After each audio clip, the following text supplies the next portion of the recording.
Rail সুরক্ষা নিয়ে এই বড়সড় প্রশ্নের মুখেই সেখানকার যে দুর্ঘটনাস্থল তার অবস্থা কি?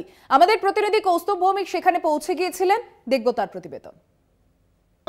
আগরতলা থেকে শিয়ালদার উদ্দেশ্যে রওনা দিয়েছিল Kanchenjunga express. New Jalpaiguri station ছাড়তেই সকাল আনুমানিক ৯টা নাগাদ নির্মল জোট এলাকায় দুর্ঘটনার কবলে পড়ে কাঞ্চনজঙ্ঘা এক্সপ্রেস। দাঁড়িয়ে থাকা এই ট্রেনের পেছনে ধাক্কা মারে একটি মালবাহী গাড়ি। আর কি পরিস্থিতি সেটা কিন্তু দেখা যাচ্ছে। ঠিক ট্রেনের ভেতরের যে সিট, সেই সিট কিন্তু বাইরে পড়ে রয়েছে। পাশাপাশি দুটি বগি সম্পূর্ণভাবে দুমড়ে মুচড়ে গেছে।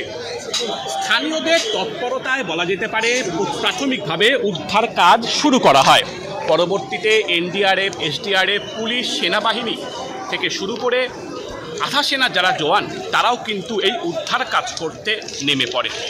এখনো পর্যন্ত যেই তথ্য পাওয়া যাচ্ছে তাতে ৮ জনের ইতিমধ্যে মৃত্যু হয়েছে এই ট্রেন দুর্ঘটনায়।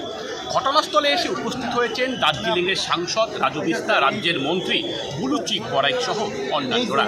এই মুহূর্তে জোর কদমে চলছে উদ্ধার কাজ। জানা যাচ্ছে রেলমন্ত্রীও আসতে চলেছেন এই দুর্ঘটনাস্থলে। খুব দ্রুত এই লাইনে ট্রেন চলাচল স্বাভাবিক করাই এখন মূল চ্যালেঞ্জ রেল দপ্তরের কাছে। এখন দেখার বিষয় কতক্ষণে এই লাইনে ট্রেন চলাচল স্বাভাবিক হয়। উদ্ধার কাজ কিন্তু এই মুহূর্তে চলছে জোর কদমে। শিলিগুড়ি থেকে কৌস্তব ভৌমিক, কলকাতা টিভি।